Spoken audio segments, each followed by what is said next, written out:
नमस्कार मित्रों, कैसे हैं। हम लोग शिक्षा मनोविज्ञान का अध्ययन कर रहे हैं। शिक्षा मनोविज्ञान में अभी तक जो हम लोगों ने अध्ययन किया, शील गुण सिद्धांत क्या है। शील गुण सिद्धांत में की प्रमुख सिद्धांतकार जो गॉर्डन अल्पोर्ट हैं, उनके आधार पर हम लोगों ने अध्ययन किया कि किस प्रकार शील गुणों से किसी व्यक्तित्व का निर्माण होता है। और उनने शील गुणों के 3 प्रकार, कार्डिनल जिसे प्रमुख विशेषक, से सेंट्रल जिसे केंद्रीय विशेषक, और सेकेंडरी अर्थात गौड़ विशेषकों में बांट करके व्यक्तित्व का वर्णन किया। आज हम उसी कड़ी में एक और प्रमुख मनोविद की चर्चा करेंगे। वो है श्रीमान रेमंड कैटल, जिनका जन्म 1905 में हुआ था और अभी हाल ही तक उन्होंने अपने जो है अध्ययन कार्य करते रहे, यहाँ तक कि वो अपने रिटायरमेंट के 20-25 साल तक भी इस क्षेत्र में उनका दीर्घ अध्ययन और अध्यापन काम होता रहा। वास्तव में ये ब्रिटेन के मूलतः थे, ये ब्रिटिश थे मूलतः, लेकिन भविष्य में ये जा करके अमेरिका में विविध विश्वविद्यालयों में अध्ययन अध्यापन का काम किया। और इनकी सबसे बड़ी खूबी थी कि व्यक्तित्व के सिद्धांत के अलावा मनोविज्ञान के और भी बहुत सी चीज़ों पर अध्ययन किया। जैसे एक अभी हम लोगों ने इसके पहले अध्ययन कर लिया है कि बुद्धि के बारे में भी इन्हें एक सिद्धांत दिया था। उनने बताया था कि बुद्धि 2 प्रकार की होती है, तरल एंड ठोस 2 प्रकार की। आज हम ये बताना चाहेंगे कि जो कैटल महोदय हैं, इनके व्यक्तित्व सिद्धांत का अध्ययन का जो लक्ष्य हुआ था मुख्य रूप से, वो था कि हम किसी व्यक्ति के व्यवहार की भविष्यवाणी कर सकें, प्रेडिक्शन ऑफ बिहेवियर। वो उनका लक्ष्य था कि व्यक्ति के व्यवहार की भविष्यवाणी कर सकें।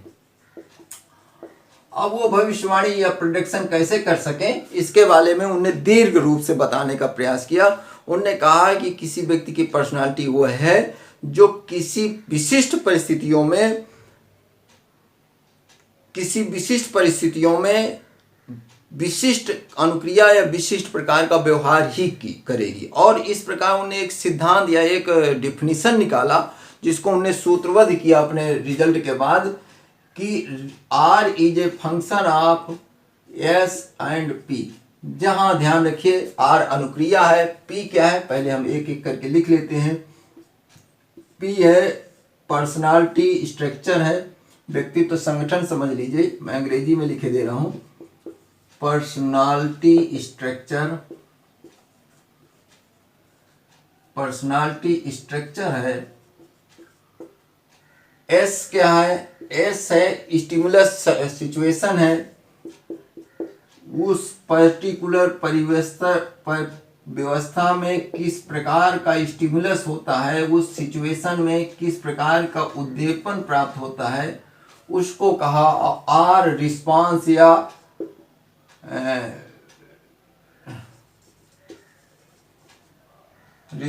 या रिएक्शन से है, या तो वो देखिए, अब इससे आपकी डिफिनेशन तैयार हो जाएगी। वो कह रहे हैं कि व्यक्तित्व वह है जिससे हम प्रेडिक्शन कर सकें उसके व्यवहार का, आर का भी प्रेडिक्शन कर सकें उसके व्यवहार का। रिस्पांस इसको बिहेवियर भी मान लीजिए। किसी व्यक्ति के सिचुएशन और उसके पर्सनालिटी स्ट्रक्चर मीन्स ट्रेट, शील गुण से ही तो बनता है पर्सनालिटी। तो किसी व्यक्ति की स्टिमुलस सिचुएशन और पर्सनालिटी स्ट्रक्चर का प्रतिफलन उसका व्यवहार होता है। ये उनकी डिफिनीशन भी है और उनने निकाला। तीसरी बात उनने एक ये बताया, इसके पहले कि हम उसको और दीर्घ रूप से चालू करें, उस समय व्यक्तित्व के निर्माण में 2 मत बहुत जबरदस्त चल रहे थे। एक मत था, और उनने मत के पीछे अपने तथ्य भी रखे थे, वो था नेचर, और दूसरा मत था नर्चर। नेचर का मतलब जो हमारे आनुवंशिक रूप से प्राप्त होता है या जो जीन्स से प्राप्त होता है, यानी जो हमें हमारे पूर्वजों के माध्यम से, हमारे जीन्स के माध्यम से पाया, उसको नेचर का। और उन प्रकार के व्यक्तित्व मनोविदों का मानना था कि हर व्यक्ति का व्यक्तित्व उससे निर्धारित होता है। जीन्स से निर्धारित होता है। इसके विपरीत नर्चर वाले कह रहे थे कि ये आसपास के पोषण, परिस्थितियों और पर्यावरण से निर्धारित होता है, जैसा हम लोग सीखते हैं, लोगों को देखते हैं। इस संदर्भ में नेचर वर्सेस नर्चर के संबंध में उनने अध्ययन किया, बहुत विस्तृत अध्ययन किया। उनने लगभग एक ही परिवार के कुछ लोगों, कुछ ट्विंस का, कुछ उनके आसपास पड़ोस का और कुछ दूर दराज के बहुत से लोगों का सैंपल लेकर के अध्ययन किया और एक सांख्यिकी प्रविधि जो बहुत नाम था multiple abstract analysis of variance. क्या नाम था? Multiple abstract analysis of variance, यानी एनोवा, मैनोवा समझ लीजिए, ठीक है। इसके माध्यम से उन्होंने निकाला कि किसी व्यक्तित्व का निर्माण, और व्यक्ति के व्यक्तित्व का स्ट्रक्चर शील गुण ही है, जैसे कि हम लोग पहले ही परिभाषित कर चुके हैं। व्यक्ति के व्यक्तित्व के निर्माण में पर्यावरण एवं आनुवंशिक दोनों की समान महत्व होती है। गुणों दोनों का समान स्थान होता है और इस प्रकार इनने अपने तर्क के द्वारा उस विवाद को नेस्तनाबूद कर दिया, खत्म कर दिया। तो ये देखते हैं। अब कैटल महोदय आगे ये कहते हैं, कैटल महोदय का असल में जो एक्चुअली कैटल महोदय का जो अध्ययन है वो अल्पर्ट के अध्ययन के थोड़ा सा आगे है। हम लोग जानते हैं कि अल्पर्ट महोदय ने आर्डवर्ड की सहायता से 17,953 शब्दों का चयन किया था एक डिक्शनरी से, और उन 17,953 शब्दों से अल्पर्ट महोदय ने लगभग 4541 शब्दों को निकाला। इसके आगे अध्ययन चालू होता है मिस्टर कैटल का। कैटल महोदय ने इस पे फैक्टर एनालिसिस का उपयोग करके, फैक्टर एनालिसिस एक तकनीक होती है जो सांख्यिकी प्रविधि है, उस पे तमाम अंतर संबंधित गुणों वाले शब्दों को छटनी करने का एक प्रयास किया, और उसके बाद लगभग 200 और 200 के कुछ ही बाद 171 शब्दों का चयन किया। 171 शब्दों के, यानी इन शील गुणों के आधार पर लगभग शील गुणों का उन्होंने वर्गीकरण किया, और उन्होंने बताया कि शील गुणों का वर्गीकरण 9 प्रकार से किया जा सकता है, जो अभी इसके बाद चर्चा करेंगे। इन 171 में फिर उन्हें छटनी किया और 45 शील गुण निकाले, और 45 शील गुण निकाल करके फिर इनमें से 2 प्रकार के शील गुण निकाले। एक जो 12 थे वो विशिष्ट थे या विशेष शील गुण, और इसमें 23 सामान्य शील गुण। विशिष्ट शील गुण ये थे जो सभी में लगभग पाए जाते थे, जो कुछ विशेष में ही पाए जाते थे, और सामान्य शील गुण वही थे जो लगभग कमोबेश सभी में पाए जाते थे। इस प्रकार उसका एक वर्गीकरण है अल्पर्ट का। अल्पर्ट के बाद यहाँ पे कैटल महोदय आ जाते हैं। यहाँ से कैटल महोदय का रिसर्च चालू हो जाता है फैक्टर एनालिसिस के बाद, और फिर 200 से फिर 171, फिर 35, और 35 को भी 2 भागों में 12 विशेष और 23 सामान्य गुण में मानते हैं। ये ध्यान रखिएगा कि कभी प्रश्न आया था कि अभी पिछली बार टीटी में आया था कि कितने विशेष शील गुणों का चयन किया था। तो चूंकि हम लोगों को 16 PF पता होता है, 16 पर्सनालिटी फैक्टर, और उसी के आधार पर बहुत से लोगों ने 16 उत्तर दे दिया था, जबकि गलत था। क्योंकि उसने विशेष शील गुण 12 निकाले थे इस 35 के आधार पर, वो अलग है, उनका अलग प्रकार से वर्गीकरण किया गया है, और 16 PF में जो रखे गए हैं उनकी अभी अलग बात होगी और उसकी अभी चर्चा की जाएगी। चलिए, तो फिलहाल इनके आधार पर कैटल महोदय ने 9 प्रकार के शील गुणों की चर्चा किया, 9 प्रकार के शील गुणों का वर्गीकरण किया। उनमें से जो पहला है वर्गीकरण, जो पहला प्रकार का वर्गीकरण है उसको सामान्य या कॉमन शील गुण कहा। क्या? कॉमन शील गुण। कॉमन जैसा नाम ही है उसका, ऐसे शील गुण जो लगभग सभी में पाए जाते हैं, सभी व्यक्तियों में कमोबेश थोड़ा बहुत कम या अधिक मात्रा में पाए जाते हैं, ऐसे को कॉमन शील गुण कहा जैसे उसने इसका एक उदाहरण बताया बहिर्मुखता, ये सामान्यतया कम और या अधिक मात्रा में सब में होता है, बुद्धि सब में होती है। ये सब इस प्रकार के जो शील गुण होते हैं उनको समान शील गुण के रूप में कहा। बहुत शार्ट में बताएंगे, इसको डिटेल बताने की जरूरत नहीं है। दूसरा शील गुण उन्होंने बताया अद्वितीय, या अंग्रेजी में इसको यूनिक शील गुण कहते हैं। यूनिक शील गुण से आशय ऐसे शील गुण से है जो कुछ ही व्यक्तियों में पाए जाते हैं, सभी में नहीं पाए जाते हैं। जैसे एक उदाहरण के रूप में आप ले लें कि जैसे शतरंज खेलना और उसमें पारंगत होना, या फूलों को कलेक्शन करने का गुण, या बहुत से लोग डाक टिकट कलेक्ट करते थे हमारे युग में।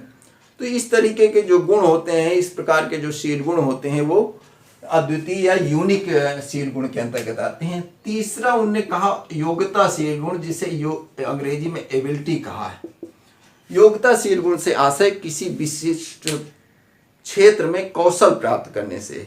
कौशल का मतलब उस क्षेत्र में विशेष योग्यता, विशेष उपलब्धि प्राप्त करने से संबंधित है, ताकि वो सफलताओं के मापदंड को जीत जाए। तो ये योग्यता का मतलब कौशल से, स्किल से है, इसको आप समझने की जरूरत नहीं। चौथा एक उनने बहुत अच्छा नाम दिया स्वभाव योग शील गुण, जिसको अंग्रेजी में टेम्परामेंट शील गुण भी कहते हैं। स्वभाव शील गुण एक तरीके से अल्पोर्ट महोदय ने इसके बारे में कहा था, ये हमारे आनुवंशिक क्षमता से प्राप्त होता है। इसकी अंग्रेजी जरूर लिख लेते हैं, टेम्परामेंट। इसके लिए कैटल महोदय ने कहा कि वह शील गुण जो विशिष्ट परिस्थितियों में आपके अनुक्रिया के ऊर्जा स्तर को निर्धारित करता है, आप किस प्रकार से रिस्पांस देते हैं, आपका क्या एनर्जी लेवल है, उस प्रकार के शील गुण को उसने टेम्परामेंट ट्रेट या स्वभावशील गुण कहा। पांचवें नंबर में उनने रखा शारीरिक शील गुण, जो आपके शारीरिक हाव भाव से आते हैं, ये आनुवंशिक होते हैं। ये आपके छठवें नंबर में उन्हें लिखा पर्यावरण आधारित, अंग्रेजी में इसको कहेंगे इन्वायरमेंटल मोल्ड ट्रेट, या ये शील गुण जो आप पर अपने पर्यावरण से सीखते हैं, अपने आसपास से सीखते हैं, लोगों से सीखते हैं, ऐसे शील गुण को पर्यावरण आधारित शील गुण कहते हैं। जैसे आप अच्छी भाषा का ज्ञान, अच्छे संस्कार या बुरे संस्कार, ये सब पर्यावरण आधारित शील गुण होते हैं। सातवें नंबर में उन्होंने कहा गतिशील शील गुण, इसको उन्होंने बहुत विस्तृत व्याख्या किया है। ये शील गुण हमारे व्यवहार के ड्राइव होते हैं, चालक होते हैं।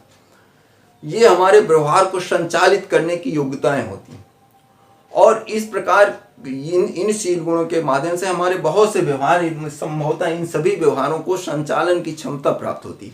इसको भी उनने 3 भागों में बांटा था। एक अर्घ नाम दिया था, दूसरा नाम दिया था उनने मनोभाव, अर्घ को हिंदी ही लिख लेते हैं, अर्घ की अंग्रेजी नहीं दिया था। दूसरा मनोभाव यानी सेंटिमेंटल दिया था, सेंटिमेंट। और तीसरा उनने दिया था एटीट्यूड या मनोवृत्ति, ठीक है, मनोवृत्ति। और इनमें से ये दोनों तो स्पष्ट हैं। अर्घ का आशय उसकी एनर्जी लेवल की थी, जो हमारे सभी शील गुणों को एक ऊर्जा का केंद्र होता था, यानी ऊर्जा देती थी। अब आता है 8वां और 9वां शील गुण की बात। 8वां शील गुण और 9वें की हमने डिटेल से चर्चा करेंगे। 8वें नंबर में हम सबसे पहले सतही शील गुण की बात करते हैं। सतही शील गुण, जिसे अंग्रेजी में कहते हैं सरफेस ट्रेट। ऐसे ट्रेट्स जो हमारे व्यवहार में प्रायः दिखाई देते हैं और आसानी से ऑब्जर्व किए जा सकते हैं, वैसे ट्रेट्स को उन्हें सरफेस ट्रेट्स या सतही ट्रेट्स कहा। जैसे एक उदाहरण, जैसे चिंता हमारे व्यवहार में तुरंत ही दिखाई देने लगती है।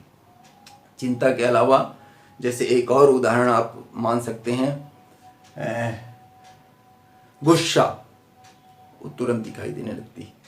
तो इस तरीके के व्यवहार जो हमारे आसानी से हमको जिसको ऑब्जर्व कर सकते हैं, वो सतही शील गुण के अंतर्गत आता है।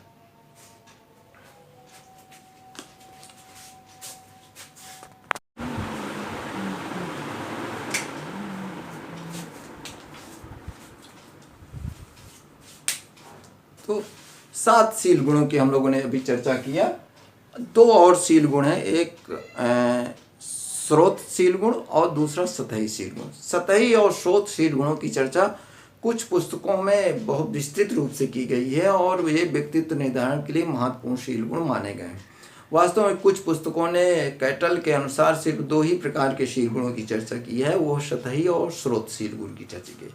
और थोड़ा सा इनकी चर्चा करते हैं। 8वां नंबर पे आता है सतही शील गुण, जिसको अंग्रेजी में हम लोग सरफेस ट्रेट बोलते हैं। सतही शील गुण से आशय, जैसा उसका नाम है, जो ऐसे शील गुण जो सतह पर हों या जो सरफेस पे हों, अर्थात जो व्यक्ति के व्यवहार या व्यक्ति के द्वारा अभिव्यक्त किए जा रहे हों, अर्थात जो व्यक्ति व्यवहार में हमारे परिलक्षित हो रहे हों या प्रत्यक्ष रूप से हमें प्रभावित कर रहे हों या प्रत्यक्ष रूप पे हमें दिखाई दे रहे हों, ऐसे शील गुण को हम लोग सरफेस ट्रेट या सतही शील गुण कहते हैं। जैसे एक उदाहरण के माध्यम से जान लीजिए कि हमारे पेट में तेज दर्द है, तो हमको नहीं पता उसका स्रोत क्या है, लेकिन उसकी जो अभिव्यक्ति होगी हमारे चेहरे पे बनावट से होगी, दुश्चिंता से होगी, हम परेशान होंगे, या कोई अंदर की खुशी है तो वो हमारे चेहरे से खुशी से दिखाई देगी। तो ये जो दिखाई देने वाला गुण है, ये मुख्य रूप से सतही शील गुण के अंतर्गत आता है। इसको जैसे आप एक प्रसन्नता, जैसे आपका सामुदायिकता, आप सामुदायिकता में कितना भाग लेते हैं स्पष्ट रूप से दिखाई देते हैं। क्रोध, ये सब है, चिंता आदि इस तरीके के सभी शील गुण जो स्पष्ट रूप से हमारे व्यवहार में परिलक्षित होते हैं, उनको हम लोग सतही शील गुण बोलते हैं। इसके जस्ट विपरीत आता है स्रोतशील गुण। विपरीत क्या कहेंगे इसको, बल्कि विपरीत की जगह इसका संकुचित रूप, इसका कंक्रीट, इसका निचोड़ कह सकते हैं। सतही शील गुणों का जो निचोड़ होता है, यानी जो केंद्रीय भूमिका निभाता है, सतही शील गुणों के लिए भी जो केंद्रीय भूमिका निभाता है, उसको स्रोतशील गुण, कुछ जगह स्रोत की जगह इसको मूल शील गुण भी कहा गया है। मूल शील गुण में मूल विशेषक कहा गया है। इसकी अंग्रेजी याद रखिएगा, सोर्स ट्रेट होती। वो ऐसे शील गुण को जो हमारे व्यवहार में आसानी से परिलक्षित नहीं होते हैं हम, लेकिन वो हमारे व्यवहार के स्थायी प्रकार के गुण होते हैं, जो हमारे व्यवहार के पीछे छिपे होते हैं, आसानी से अभिव्यक्त नहीं होते हैं, या हमारे अभिव्यक्ति को अप्रत्यक्ष रूप से प्रभावित करते हैं, नियंत्रित करते हैं। ऐसे शील गुण को स्रोतशील गुण या मूल विशेषक या सोर्स ट्रेट कहते हैं। ध्यान रखने की जरूरत है, इसका एक और नाम होता है यूनिटरी, इसका एक फैक्टर होता है, यानी कार होता है, ये यूनिटरी फैक्टर के भी रूप में होता है, इसे यूनिटरी फैक्टर भी कहते हैं। इसको जरा समझने की जरूरत है, यूनिटरी फैक्टर क्यों कहते हैं। यूनिटरी फैक्टर इसको इसलिए कहते हैं कि वास्तव में ये सतही शील गुणों के खूबियों को अपने में समाहित किए रहती है, और सतही शील गुण एक तरीके से इसकी शाखाएं हैं, इसका एक टाइप्स है, प्रकार हैं जो स्पष्ट रूप से दिखाई देते हैं, और ये स्रोतशील गुण दिखाई नहीं देता। जैसे एक उदाहरण के माध्यम से आप जानिए कि एक 3 सतही शील गुण हम लोग लेते हैं, 1 सतही शील गुण, 2 सतही शील गुण और 3 सतही शील गुण। पहले में हम मान लेते हैं कि यह सामाजिकता है, दूसरे में हम मान लेते हैं निस्वार्थता है, तीसरे में हास्य परिहास है। इसको मान लेते हैं ये क्या है, सामाजिकता का शील गुण है, ये हास्य परिहास है, हंसी विनोद का, और ये सामाजिकता है, सामाजिकता सोशल।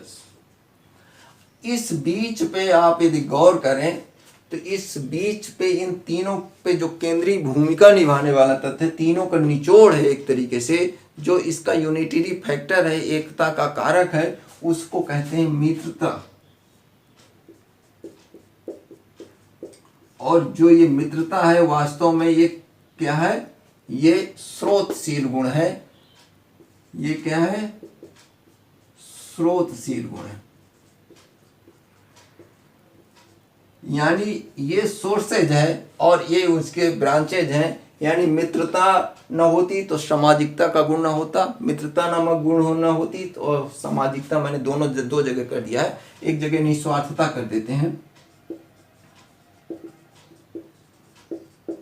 मित्रता न होती तो निस्वार्थता का गुण न होता, और मित्रता न होती तो हास परिहास हंसी विनोद का भी गुण नहीं होता। तो कुल मिलाकर के ये जो यूनिटरी फैक्टर है, ये एकता का कारक है, ये एक प्रकार का सोर्स ट्रेस है जो आसानी से हमारे व्यवहार में परिलक्षित नहीं होता है, लेकिन हमारे व्यवहार को अप्रत्यक्ष रूप से प्रभावित करता है। इसको एक उदाहरण के माध्यम से और समझते हैं। एक उदाहरण यहाँ पे लेते हैं कि मान लीजिए एक ये है, दो ये है और तीन ये। इन तीन में से सबसे दिखाई दे रहा है, इसे बड़ा सा कर दें, यहाँ पे कर देते हैं, इसको बड़ा सा कर देते हैं। एक, दो, तीन। अब ये एक ऐसा गुण है जो केंद्रीय गुण है, जो स्रोतशील गुण है मनस्ताप का। मनस्ताप एक मानसिक रोग टाइप का होता है, ठीक। ऐसा मनस्ताप जो जल्दी थकान व्यक्ति होता है, वो निश्चित रूप से चिंता, उसमें बाह्य रूप से चिंता दिखाई देगी, उसमें प्रायः अनिर्णय की स्थिति दिखाई देगी, जल्दी निर्णय नहीं ले पाएंगे, और उसमें अतार्किक डर दिखाई देगा। यानी ये अनिर्णय, ये चिंता, ये अतार्किक डर नामक तीन सतहीशील गुण, ध्यान रखिएगा, ये सतहीशील गुण है, ये भी सतहीशील गुण, ये तीनों का जो केंद्रीय बिंदु है, स्रोत है, वो वास्तव में मनस्ताप की पोजीशन है, और इस मनस्ताप की पोजीशन से तीनों प्रभावित होते हैं। तो इस प्रकार ये सतहीशील गुण और स्रोतशील गुण एक दूसरे से रिलेटेड हैं, जुड़े हुए हैं और एक दूसरे के भाग हैं। अब एक चीज और, इन स्रोतशील गुणों के आधार पर जो लगभग 16 थे, उनके आधार पर कैटल महोदय ने एक प्रश्नावली का निर्माण किया। वो प्रसिद्ध प्रश्नावली है कैटल का 16 पीएफ प्रश्नावली, जिसकी एक एक करके हम लोग चर्चा करते हैं। हमारी 16 व्यक्तित्व कारक जो कैटल महोदय ने बनाया था, उसके आधार पर 16 व्यक्तित्व कारकों के बारे में बताया गया है। इसको 16 पीएफ या पर्सनालिटी फैक्टर्स कहते हैं, जो मुख्य रूप से कैटल महोदय द्वारा व्यक्तित्व को नापने के लिए बनाई गई थी, और इसका महत्व आज भी बहुत इम्पोर्टेंट है। इन 16 फैक्टर्स की हम लोग अलग अलग चर्चा करेंगे, और साथ में ये बताएंगे कि हर फैक्टर्स यानी हर शील गुण दो ध्रुवों के बीच में बटा है, अर्थात उसका एक पॉजिटिव पक्ष है और एक निगेटिव पक्ष है, और उसकी एक एक करके हम लोग चर्चा करेंगे। ये दो ध्रुव हैं, इसको यदि हम लोग नाम दे दें, फैक्टर्स नाम दे देते हैं, कारक। ये यदि कारक हो गया तो दो ध्रुव हो गए, दो ध्रुव ये हैं, एक ध्रुव इधर रहेगा, एक ध्रुव इधर रहेगा, इनकी चर्चा होगी, ठीक है। अब हम लोग इसकी चर्चा करने जा रहे हैं।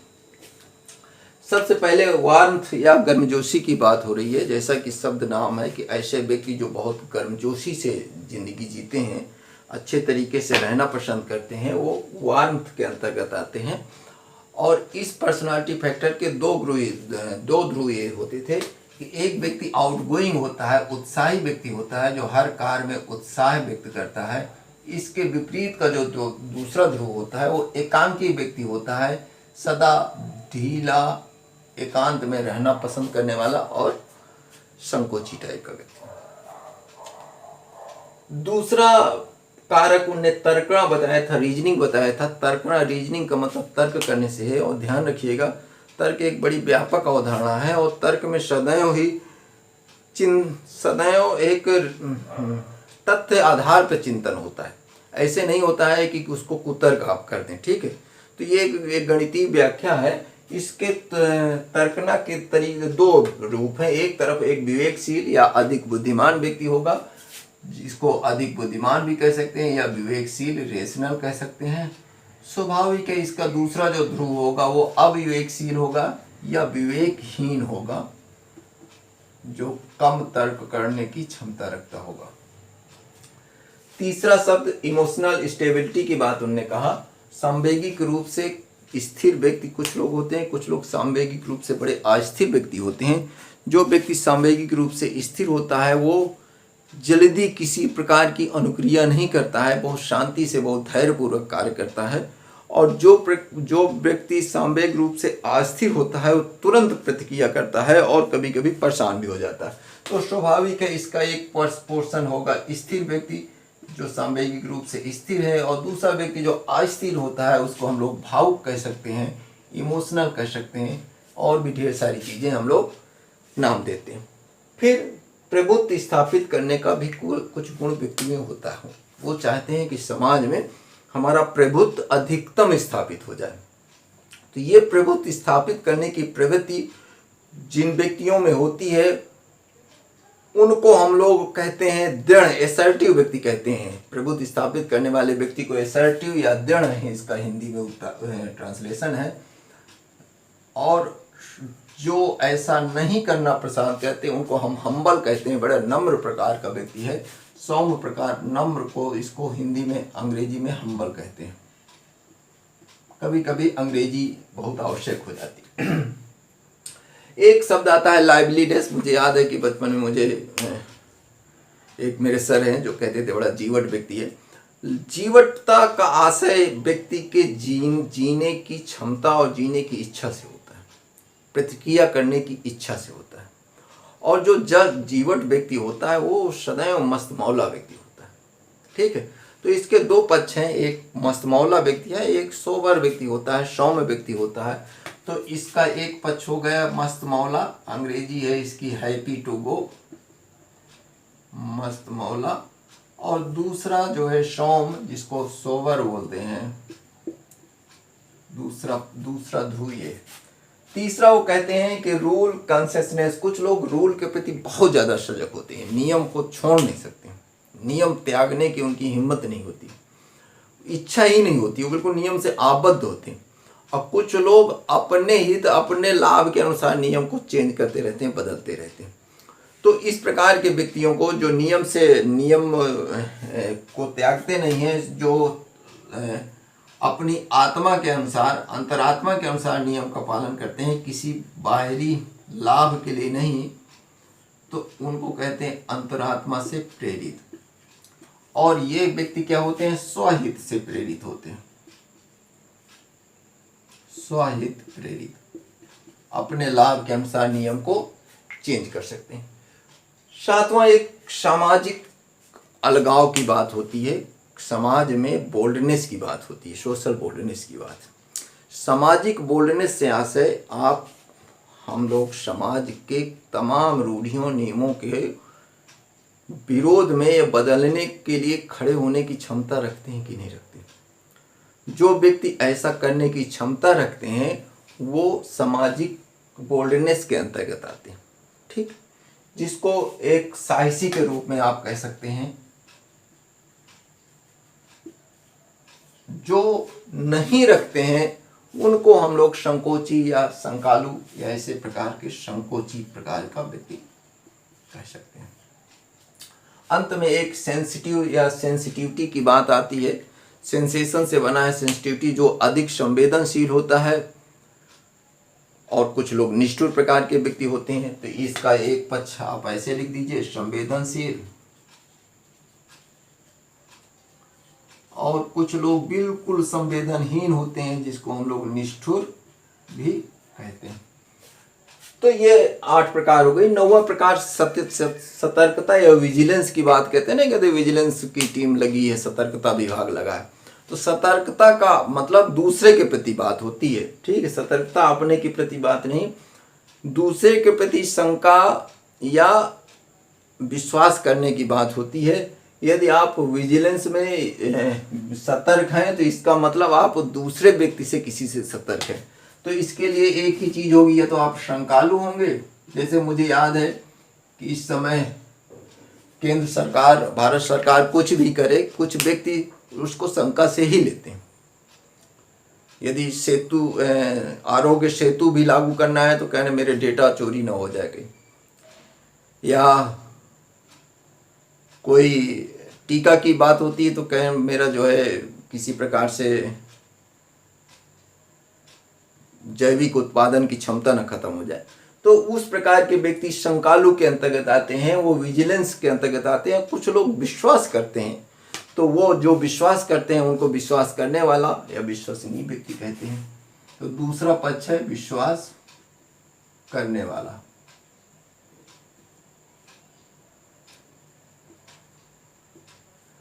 एक होता अमूर्तता, अब्स्ट्रैक्टनेस होती है। अब्स्ट्रैक्टनेस किसी चीज को एक सार को गहराना, सार तत्व को लेने की चीज होती है, और इसमें क्रिएटिविटी की भी चीज बहुत छिपी होती है। बहुत महत्वपूर्ण शब्द है अमूर्तता, जो वास्तव में विज्ञान और गणित से आया है। इस अमूर्तता को समझ लीजिए कि जो अमूर्त होते हैं वो कल्पनावादी होते हैं, कल्पना करते हैं, इमेजिन करते हैं, क्रिएटिविटी करते हैं, नई चीजें करते हैं।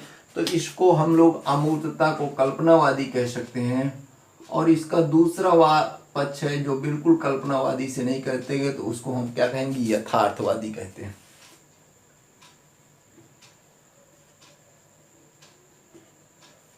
निजता, अपने कुछ लोग ऐसे होते हैं कि सभी बातें अपनी जो है सबको शेयर कर देते हैं और मस्त मौला जिंदगी से जीते हैं। कुछ लोग हर चीज को दबाए बैठे रहते हैं और सदैव आशंका और शंका और परेशानी में जीते रहते हैं। तो इस प्रकार के व्यक्ति जो व्यवहार कुशल होते हैं, सबको अपनी चीजें शेयर करके आराम से जीते रहते हैं। और कुछ ऐसे व्यक्ति होते हैं जो ऐसा नहीं करते हैं, वो निजता के चक्कर में परेशान रहते हैं। तो एक तरफ हो गया व्यवहार कुशल,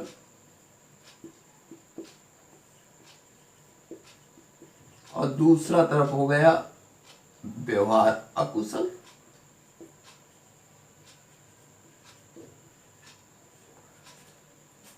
बारहवां है आशंका। देखिए, सतर्कता व आशंका में अंतर है। आशंका यहाँ पे एप्रीहेंशन यानी अपने संदर्भ में बात की गई है, ठीक है। ये एप्रीहेंशन का मतलब अपने संदर्भ की बात है। जो व्यक्ति अपने आप पर विश्वास नहीं करते हैं, वो, और दो प्रकार के व्यक्ति होते हैं। कुछ लोग अपने आप पर विश्वास नहीं करते, कुछ लोग अपने आप पर बहुत विश्वास करते हैं। तो जो अपने आप पर विश्वास नहीं करते हैं उनको शंकित कहते हैं, अपने आप पर। और इसका विपरीत होता है आत्मविश्वासी, जो अपने आप पर विश्वास करते हैं, सेल्फ कॉन्फिडेंस होते हैं, तो उनको आत्मविश्वासी कहते हैं। इनके दो ध्रुव हैं। 13वां नंबर का जो है बदलाव को तैयार, ओपन टू चेंज, जो परिवर्तन करने की इच्छा रखता हो और तैयार रहता हो। ये भी 16 PF में डाला, स्रोतशील गुण के अंतर्गत कहा। उन्होंने कहा कि कुछ ऐसे व्यक्ति होते हैं जो सदैव बदलाव के लिए तैयार रहते हैं, और कुछ ऐसे व्यक्ति होते हैं जो लीक से हटना नहीं चाहते हैं। आधुनिकता शब्द की उत्पत्ति इसी संदर्भ में हुई, बदलाव के संदर्भ से हुई। समय परिस्थितियों के अनुसार ये जो अपने चीज को, अपने विचारों को, अपने रहन सहन को बदल लेता है, उसको आधुनिक कहते हैं। तो यहाँ पे ये आधुनिक हो गए। और जो नहीं बदलने को तैयार है वो क्या है, पुरातन कह सकती हो या रूढ़िवादी कह सकते हो।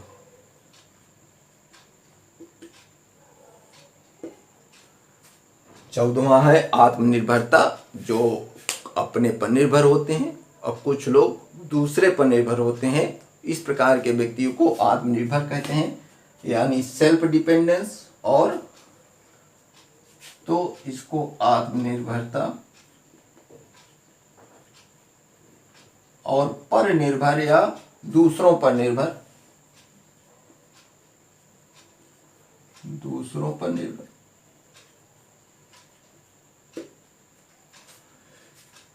फिर परफेक्शन की बात आती है, पूर्णता की बात आती है। परफेक्शन या पूर्णता से आशय है कि कुछ व्यक्ति ऐसे होते हैं कि हर कार्य, हर क्रिया को ऐसे करते हैं कि बिल्कुल परफेक्ट आ जाए, उसमें कहीं कोई कमी न रहे। एक बिल्कुल कंट्रोल्ड काम करते हैं, जैसे हम लोग रिसर्च में पढ़ते हैं ना, कंट्रोल्ड एक्सपेरिमेंट, कंट्रोल्ड रिएक्शन। तो ऐसे व्यक्ति बिल्कुल परफेक्ट करना चाहते हैं कि भाई 2 धन 2 4, 2 स्टेप और गए, 6 स्टेप हो रहे, कोई कमोवेश ज़्यादा नहीं। और कुछ लोग ऐसे कहते हैं कि अरे चलो हो जाएगा, जो भी होता है। अंतर्द्वंद में फंसे होते हैं, काजल होते हैं। तो इस प्रकार ये जो परफेक्शन को पसंद करते हैं वो नियंत्रित व्यक्ति होते हैं, कंट्रोल होते हैं, कंट्रोल क्रिया करते हैं। और जो इसको नहीं करते वो काजल होते हैं या अंतर्द्वंद होते हैं।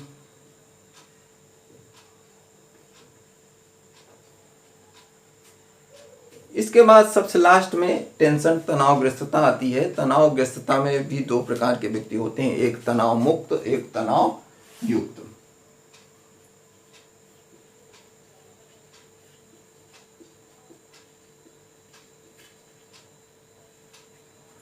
इस प्रकार कैटल महोदय ने 16 PF 16 व्यक्तित्व कारक की बात किया और 16 व्यक्तित्व कारक में इन कारकों के आधार पर दो ध्रुवों का वर्णन किया और इस प्रकार इसकी वर्णन किया। एक चीज यहाँ पे ध्यान देने की जरूरत है कि जब इनका मापन किया गया तो इसका मतलब ये नहीं था कि यह तो उत्साही होगा या एकांकी होगा, ये एक सातत्यता के रूप में था। जैसे इसको समझ लीजिए कि ये एक यहाँ से लेकर के यहाँ तक कोई भी स्कोर प्राप्त कर सकता था। वो बीच का भी व्यक्ति हो सकता है, उत्साही और एकांकी के बीच का भी व्यक्ति हो सकता है, वो इस कोने का भी व्यक्ति हो सकता है, पूर्ण एकांकी हो सकता है, या पूर्ण उत्साही हो सकता है, इस कोने का भी व्यक्ति हो सकता है। इस प्रकार ये एक सातत्य गुण है और जो उत्साही से चालू होता है वो एकांकी की तरफ खत्म होता है। कुल मिला के ये एक गर्मजोशी नामक ट्रेट का प्रकार है। ठीक है, तो इस प्रकार हम लोग आज कैटल सिद्धांत को यहाँ पे ख़त्म करते हैं। यदि आप लोगों को अच्छा लगा हो तो लाइक करना ना भूलिएगा। धन्यवाद, नमस्कार।